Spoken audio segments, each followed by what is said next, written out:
नमस्कार, आप देख रहे हैं आपका अपना चैनल न्यूज इंडिया। मैं हूं आपके साथ गौरव किशोर शर्मा। कुछ दिन पहले एक मुद्दा देश में उठा था वक्फ को लेकर के, वक्फ के कायदे और कानून को लेकर के।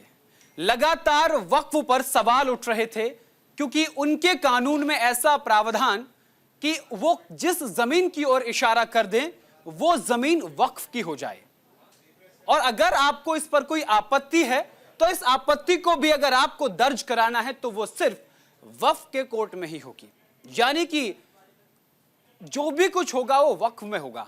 इसी बात को लेकर वक्फ संशोधन बिल को लेकर लोकसभा में पेश किया गया, जिसके बाद जेपीसी का गठन किया गया। जेपीसी की हर एक बैठक में लगातार हंगामे हो रहे हैं। दूसरी तरफ से आवाज आई कि जिस तरीके से वक्फ बोर्ड है ठीक वैसे ही एक सनातन बोर्ड बनेगा। अब इसी को लेकर के देश में एक अलग तरीके से सियासत देखने को मिल रही है। एक देश एक विधान, एक निशान का नारा देने वाली राष्ट्रीय स्वयंसेवक समर्थित पार्टी वक्फ बोर्ड के लिए कोई संविधान संशोधन लाती है तो इसमें कोई हैरत या अचरज की बात नहीं है, लेकिन पारदर्शिता के लिए यह सब करना क्या गुनाह है? मुस्लिम पक्ष और बाकी राजनीतिक दलों को इसमें आखिर परेशानी क्या है? एआईएमआईएम के प्रमुख असदुद्दीन ओवैसी ने तिरुपति मंदिर के नए चेयरमैन की मंदिर परिसर में केवल हिंदुओं को काम पर रखने की टिप्पणी पर प्रतिक्रिया दी है। अपने बयान में ओवैसी ने प्रधानमंत्री नरेंद्र मोदी को भी आड़े हाथों लेते हुए कहा कि तिरुमाला और तिरुपति देवस्थानम के चेयरमैन ने तिरुमाला में सिर्फ हिंदू कर्मचारियों की नीति की घोषणा की है। वहीं केंद्र की एनडीए सरकार यानी कि बीजेपी और एनडीए की सरकार वक्फ बोर्ड में गैर मुस्लिमों को शामिल करना चाहती है, लेकिन टीटीडी बोर्ड के 24 सदस्यों में से एक सदस्य गैर हिंदू नहीं है, यानी कि एक भी सदस्य गैर हिंदू नहीं होगा, यह घोषणा की गई। BR नायडू साहब जो चेयरमैन हैं,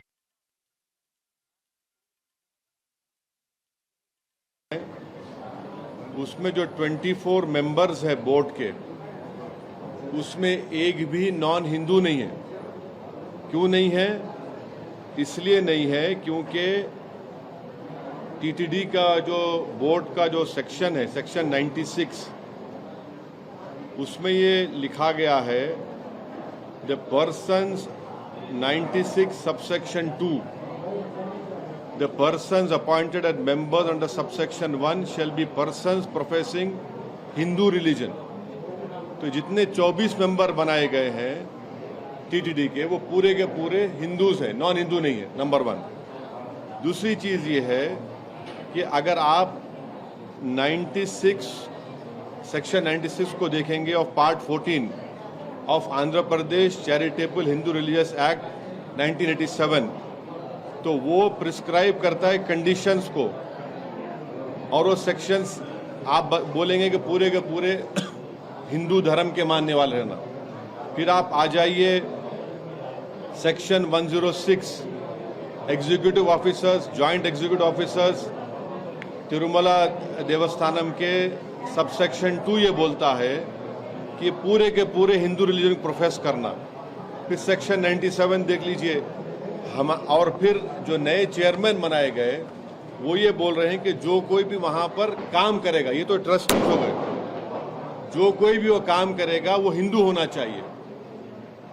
हमारा बोलना ये है कि ये हिंदू धर्म के लिहाज से वहां के चेयरमैन साहब कर रहे हैं, तो चेयरमैन साहब को ये इख्तियार है, हमको उससे इख्तलाफ नहीं है। हमको इस बात की आपत्ति है कि नरेंद्र मोदी की सरकार, जिसमें ये तमाम अलाइज भी शामिल हैं, वो जो वक्फ बिल के प्रपोज बिल में कहा जा रहा है कि स्टेट वक्फ बोर्ड है और सेंट्रल वक्फ काउंसिल है, उसमें ये बोल रहे हैं कि वहाँ पर स्टेट वक्फ बोर्ड में पूरे मुसलमान बनना चाहिए, उसको प्रपोज बिल में कम कर दिया जा रहा है। सेंट्रल वक्फ काउंसिल में 7 सिर्फ मुसलमान बनेंगे और 2 तो मैंडेटरी कर दिया गया है नॉन मुस्लिम को बनाना, मगर उसमें 12 बन सकते हैं। Non Muslim. भाई जब आप यहाँ पर नॉन मुस्लिम को स्टेट वक्फ बोर्ड में और सेंट्रल वक्फ काउंसिल में आप बनाने जा रहे हैं तो ये क्यों कर रहे हैं आप? भाई जब टीटीडी के बोर्ड में ये साफ लिखा गया है कि constitution of the board of trustees 96 देख लीजिए आप, 96(2) ये कहता है कि सिर्फ वही मेंबर बनेंगे जो हिंदू धर्म के होते हैं। आप यहाँ पर वक्फ बिल में आप ये क्यों प्रोविजन ला रहे हैं? भाई टीटीडी भी हिंदू धर्म का एक बोर्ड है, Andhra Pradesh Hindu endowment charitable purpose का बोर्ड भी हिंदू धर्म के लिए है, वक्फ बोर्ड भी जो है वो मुस्लिम धर्म के लिए है। अब जब वक्फ बोर्ड की बात आ रही है तो आप उसमें बोल रहे हैं कि नहीं मुसलमान नहीं नॉन मुस्लिम बनेंगे, और सेंट्रल वक्फ काउंसिल में आप बोल रहे हैं कि नहीं मिनिमम 2 नॉन मुस्लिम बनेंगे, और उसमें कम से कम जो है आप बोल रहे हैं कि 2 से बढ़ाकर आप 12 बना देंगे, यानी सेंट्रल वक्फ काउंसिल में नॉन मुस्लिम मेजॉरिटी हो जाएंगे, स्टेट वक्फ बोर्ड में आप नॉन मुस्लिम को बनाएंगे। तो ये पैरिटी होना चाहिए ना भाई। जब टीटीडी बहुत बड़ा हिंदू धर्म का एक वो मरकज है, वहां पर आपके ट्रस्टीज कोई मुसलमान नहीं हो सकता है, नॉन हिंदू नहीं हो सकता है, वक्फ बोर्ड में कैसे नॉन मुस्लिम मेंबर बनेगा? अब तो चेयरमैन साहब ये कह रहे हैं कि जो एम्प्लॉइज हैं, एम्प्लॉइज भी हिंदू धर्म के होना चाहिए।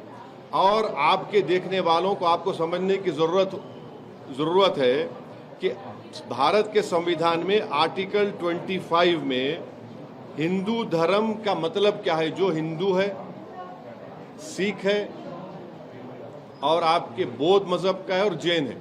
मगर यहां पर किसको बनाया जाएगा? सिर्फ हिंदू धर्म के मानने वालों को बनाया जाएगा। और ना सिर्फ ये बल्कि काशी विश्वनाथ का बोर्ड है, उसमें लिखा गया है कि पूरे कमिश्नर सब लोग हिंदू धर्म के होने चाहिए। उसमें अच्छा आंध्र प्रदेश के एंडोमेंट बोर्ड में, काशी विश्वनाथ के एंडोमेंट बोर्ड में, तेलंगाना के एंडोमेंट बोर्ड में, उड़ीसा के हिंदू एंडोमेंट बोर्ड में, तमिलनाडु के हिंदू एंडोमेंट बोर्ड लिखा गया कि अगर कोई भी कमिश्नर, असिस्टेंट कमिश्नर हिंदू धर्म को छोड़ देगा तो उसको निकाल दिया जाएगा। वहां पर आप अपने धर्म के लोगों को बना रहे, हमको कोई आपत्ति नहीं है, बहुत अच्छा है, क्योंकि आपका धर्म है, आप बेहतर जानते हैं। हमारे धर्म के मामले में आप क्यों आ रहे हैं? The Waqf Board in Karnataka, with the support of the state government, in the course of the last couple of weeks has gone on a spree of encroaching lands across the state, including lands that belong to farmers that have been tilled over generations. Entire villages are being claimed. Temples, mutts with 1,200 years of history are being claimed. And actively the state machinery supported by the government has been, without according any notice or an opportunity of being heard to these people, these lands are being transferred in the name of Waqf. In order to protest this unconstitutional, unabashedly minority appeasement that is going on here in Karnataka, in other words, this land jihad that is being facilitated by the Congress government, the Bharatiya Janata Party is holding a massive protest across all districts of Karnataka on the 4th of November. This is a matter of grave seriousness because farmers in thousands are being affected, and what is happening is unconstitutional, illegal in every sense of the word. This is encroachment of land with the support of the government, plain and simple.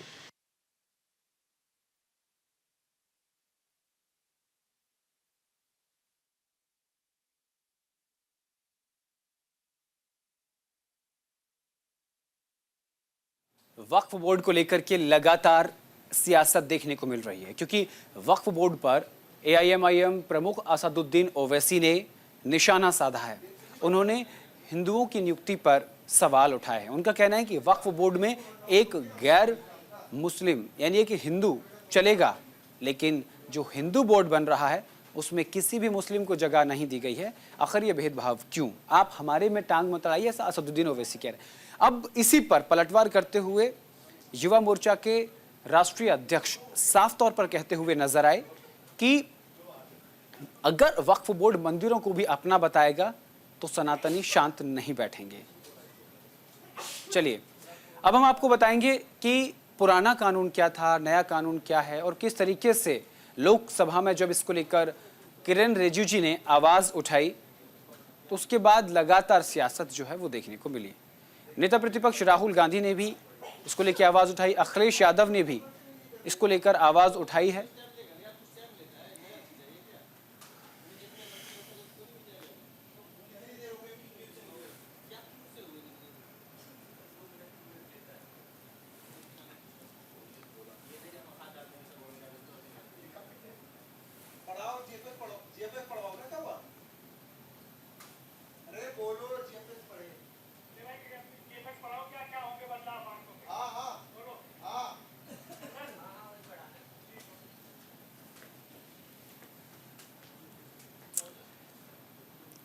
चलिए अब आपको graphic के जरिए बताते हैं कि वक्फ board का पुराना कानून क्या है और नया कानून क्या है। सबसे पहले आपको बताते हैं कि सेक्शन, जी देखिए दोनों कानून मैं आपको दोनों बताता हूं। देखिए एक में सेक्शन 40 में रीजन टू बिलीव के तहत अगर वक्फ बोर्ड किसी प्रॉपर्टी पर दावा करता है तो जमीन पर दावा करने वाला सिर्फ ट्रिब्यूनल में ही अपनी अपील दाखिल कर सकता है, यानी कि उनके कोर्ट में अपील दाखिल होगी। वहीं वक्फ बोर्ड का नया प्रस्तावित बिल जो है वो क्या है, नए बिल के अनुसार, अब आपको नया बिल के अनुसार बताएंगे कि आखिर नए बिल में क्या है।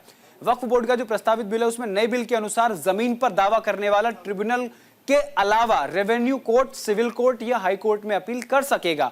वक्फ बोर्ड का पुराना कानून, अब हम आपको बताते हैं दूसरा जो है वो वक्फ बोर्ड का पुराना कानून क्या है। देखिए वक्फ ट्रिब्यूनल का जो फैसला है आखिरी माना जाता है, उसे चुनौती नहीं दी जा सकती, यानी कि जो एक बार ट्रिब्यूनल यानी कि जो वक्फ बोर्ड ने कह दिया वो फाइनल है, उसकी अपील कहीं नहीं कर सकते। नए कानून में जो प्रस्ताव है वो हम आपको बताते हैं। अब वक्फ ट्रिब्यूनल के फैसले के खिलाफ हाई कोर्ट में भी अपील की जा सकती है, यानी कि ये एक बड़ा संशोधन है जो किया जा रहा है। जेपीसी इसी संशोधन को लेकर जिक्र कर रही है, बातचीत कर रही है। हालांकि जेपीसी की बैठक में लगातार बवाल हो रहा है। हालांकि अब जो शीतकालीन सत्र लोकसभा में शुरू होने वाला है उसमें इन बातों को ये रिपोर्ट सौंपनी है। चलिए तीसरा बताते हैं। तीसरा क्या है, पुराना कानून, किसी जमीन पर मस्जिद हो या उसका उपयोग इस्लामिक उद्देश्यों के लिए हो तो वो ऑटोमेटिक वक्फ की संपत्ति हो जाती है, यानी कि देश भर की जितनी भी मस्जिदें हैं वो वक्फ बोर्ड की संपत्ति ऑटोमेटिक बन जाती हैं। ये एक प्रावधान है। और आपने सुना होगा केरल के पास एक गांव है, उस पूरे गांव पर वक्फ बोर्ड ने अपनी संपत्ति होने का दावा किया है। वहां से यह मुद्दा ज्यादातर सुर्खियों में आया। चलिए आगे बढ़ते हैं। जब तक किसी ने वक्फ को दान में जमीन नहीं दी हो, इसको हम आपको बताएंगे। तीसरा है, जब तक किसी ने वक्फ को दान में जमीन नहीं दी हो, उस पर भले ही मस्जिद बनी हो पर वो वक्फ की संपत्ति नहीं होगी। तो ये कानून संशोधन हुआ। आगे बढ़ते हैं। आगे हम आपको बताएंगे, अगला है वक्फ बोर्ड में महिला और बतौर सदस्य अन्य धर्म के लोगों की एंट्री नहीं होगी। ये पुराना जो वक्फ का नियम है ये वो हम आपको बता रहे हैं। अब नया संशोधन क्या है, वक्फ बोर्ड में 2 महिलाओं और अन्य धर्म के 2 सदस्यों को एंट्री मिलेगी। और इसी संशोधन को लेकर के असदुद्दीन ओवैसी लगातार हमलावर हो रहे हैं। वो कह रहे जब हम आपके धर्म में नहीं घुस रहे हैं तो आप हमारे साथ ऐसा क्यों कर रहे हैं। वो लगातार रिलीजन वाली बात करते हुए नजर आ रहे हैं। चौथा में आपको बताएंगे, चौथे नंबर पर कि बोर्ड में 2 महिलाओं और अन्य धर्मों के 2 सदस्यों की एंट्री मिलेगी। तो ये वो हैं जो संशोधन अब किए गए हैं। चलिए आगे बढ़ते हैं। वक्फ बिल पर जेपीसी की अब तक हुई बैठक में क्या क्या हुआ वो हम आपको बताते हैं। देखिए 22 अगस्त को पहली बैठक हुई। पहली बैठक में क्या हुआ, उसमें कमेटी चेयरपर्सन ने अपनी बात रखी। सबकी बात सुनी जाएगी और 22 अगस्त को 31 सदस्य जेपीसी की पहली बैठक थी। इसमें कमेटी के अध्यक्ष जगदंबिका पाल ने कहा कि बिल पर विचार करने के दौरान सभी 44 अमेंडमेंट्स पर चर्चा होगी, सबकी बात सुनी जाएगी। तो वहीं अल्पसंख्यक मामलों और कानून मंत्रालय के अधिकारी ने कमेटी को ड्राफ्ट भेज दिया है। कानून में जो बदलाव के बारे में बताया गया है। उसके बाद 30 अगस्त को दूसरी बैठक होती है। दूसरी बैठक पर आएंगे। ग्राफिक के जरिए हम आपको पॉइंटर्स बता रहे हैं किस तरीके से है। 30 अगस्त को वक्फ को लेकर दूसरी बैठक हुई, विपक्षी सांसदों ने वॉकआउट किया। दूसरी बैठक में विपक्षी सदस्यों ने कुछ देर के लिए बैठक से वॉकआउट किया। यह बैठक करीब 8 घंटे तक चली। बैठक में ऑल इंडिया सुन्नी जमीयत उलेमा और Indian Muslim scholar Muslim for civil right, Rajasthan Muslim Waqf और दिल्ली और यूपी सुन्नी वक्फ बोर्ड के विचारों को सुना गया। एक हेल्दी डिस्कशन इसमें हुआ। आगे बढ़ते हैं। 5 सितंबर को तीसरी बैठक, विपक्ष ने कहा कि मंत्रालय ने जानकारी छिपाई। विपक्ष के ये बयान थे, क्योंकि विपक्षी सांसद भी जेपीसी की जो टीम है, सदस्य हैं, उसमें शामिल हैं। उन्होंने आरोप लगाया कि मंत्रालय ने जानकारी छिपाई। तीसरी बैठक में मंत्रालय के अधिकारियों ने वक्फ बिल पर प्रेजेंटेशन दी। इस दौरान अधिकारियों की विपक्षी सांसदों से तीखी बहस हुई। विपक्षी सांसदों ने आरोप लगाया कि प्रेजेंटेशन के दौरान सरकारी अधिकारी बिल पर पूरी जानकारी नहीं दे रहे हैं। सबसे ज्यादा विरोध आम आदमी पार्टी से राज्यसभा सांसद संजय सिंह और तृणमूल कांग्रेस के सांसद कल्याण बनर्जी ने किया। आपको जानकारी दूं कि पिछली बैठक में भी इसी को लेकर झगड़ा हुआ था इन दोनों के बीच, कल्याण बनर्जी और जगदम्बिका पाल। चौथी बैठक हुई 6 सितंबर को, उसका जिक्र करेंगे। आर्कियोलॉजिकल सर्वे ऑफ इंडिया ने पुराने कानून पर आपत्ति की बैठक में आर्कियोलॉजिकल सर्वे ऑफ इंडिया यानी एएसआई की टीम भी शामिल हुई। टीम ने प्रेजेंटेशन के जरिए बताया कि नए संशोधन बिल पुराने स्मारकों को संरक्षित रखने के लिए भी जरूरी है। एएसआई ने पुराने वक्फ कानून पर अपनी 5 आपत्तियां भी दर्ज कराई थी। चलिए अब 5वीं बैठक का जिक्र करते हैं। 5वीं बैठक, खड़गे पर संपत्ति हड़पने का आरोप लगा। बैठक में कांग्रेस अध्यक्ष मल्लिकार्जुन खड़गे पर वक्फ की संपत्ति का आरोप लगा। इससे नाराज विपक्षी दलों के सांसदों ने बैठक का बहिष्कार कर दिया।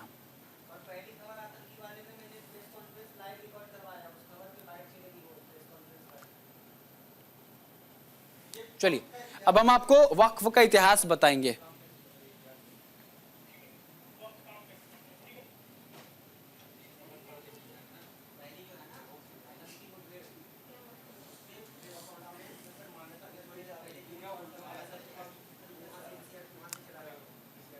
चलिए अब आपको ग्राफिक के जरिए बताते हैं कि वक्फ कैसे काम करता है, किस तरीके से काम करता है। चलिए आपको बताते हैं। देखिए सबसे पहले वक्फ बोर्ड का इतिहास क्या है। वक्फ मुस्लिम समुदाय के विकास के लिए दी गई एक संपत्ति है, यानी कि मुस्लिम समुदाय के विकास के लिए यहां आने वाले पैसे को इस्तेमाल किया जाएगा। चलिए अब आगे बढ़ते हैं। 1954 में जवाहरलाल नेहरू सरकार ने वक्फ अधिनियम पारित किया था। जवाहरलाल नेहरू देश के पहले प्रधानमंत्री, उन्होंने इसको लेके किया था। सरकार ने 1964 में, उसी ग्राफिक पर आएंगे और फिर हम आपको बताएंगे सरकार ने 1964 में क्या किया।